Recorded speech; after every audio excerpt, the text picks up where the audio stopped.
విచ్చేసిన పెద్దలందరికీ కూడా నా నమస్కారములు.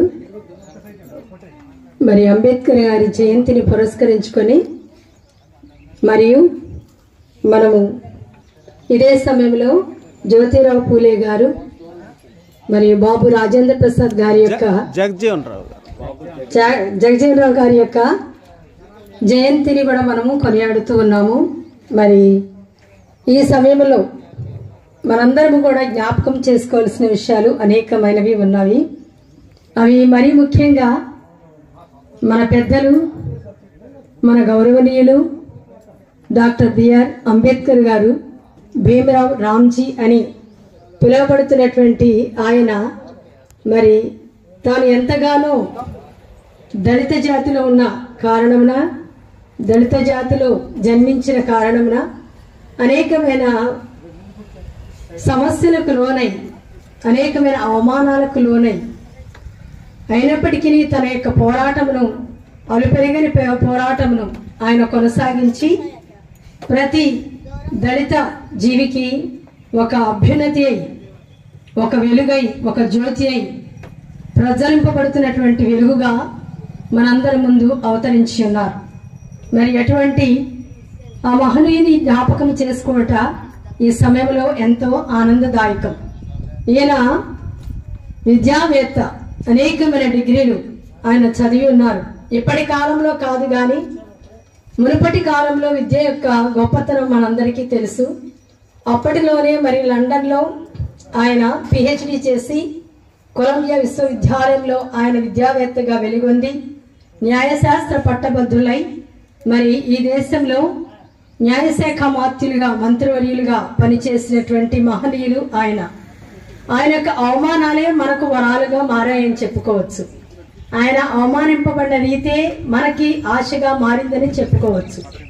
అలా అవమానింపబడడం వల్ల ఆయన పోరాట పటిమను మరి రేకెత్తించి అందరిలో కూడా మరి ఆ అభ్యున్నతిని పురికొల్పి మనందరము కూడా ఇటు రీతిగా అనేక రకాలుగా అనేక అవకాశాలను అందిపుచ్చుకునేలా ఆ మహనీయుడు మనందరికీ చేశారని మనము చెప్పుకోవాలి. ఎప్పుడు కూడా జ్ఞాపకం చేసుకుంటూ కూడా ఉండడం మన యొక్క ధర్మం.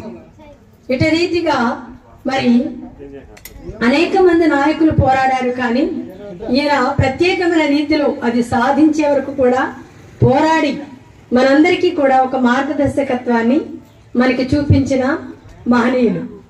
మరి మరి బాబు జగజీవన్ రావు గారు కూడా మరి ఆయన ముఖ్యమంత్రి, ఉప ముఖ్యమంత్రి వర్యులుగా, ఉప ముఖ్యమంత్రిగా చేస్తూ, ఉప ప్రధానిగా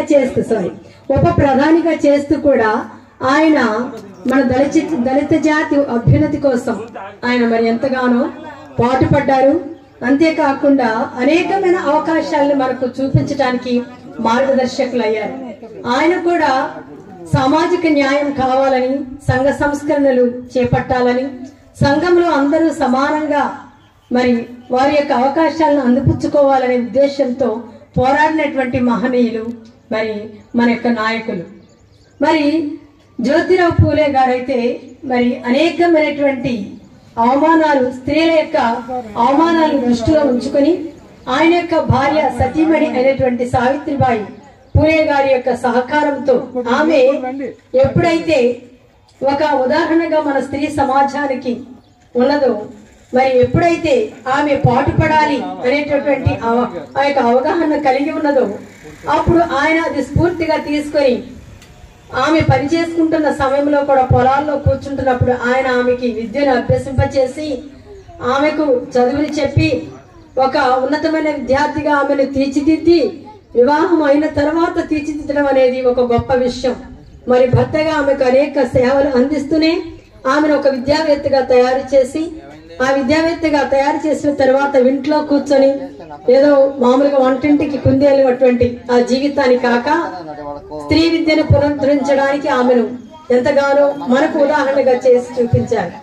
స్త్రీలు చదువుకోకూడదనేటటువంటి ఆ కాలంలో కూడా స్త్రీలకు సమానమైన విద్య అభ్యసించాలి, అన్ని అవకాశాలు స్త్రీలకు రావాలి, స్త్రీలు కూడా వారి యొక్క అభ్యున్నతి కోసం పోరాడాలి, విద్యావేత్తలుగా ఉండాలి, అందరూ సంఘ సంస్కృతులుగా ఉండాలి, స్త్రీలు కూడా ఏ విషయంలో తక్కువ కాదు అనే విషయాన్ని సావిత్రిబాయి పూలే గారిని ఒక సంఘ సంస్కరణిగా మరి తయారు చేసి మనకు చూపించేటువంటి వారి మరి జ్యోతిరావు పూలే గారు.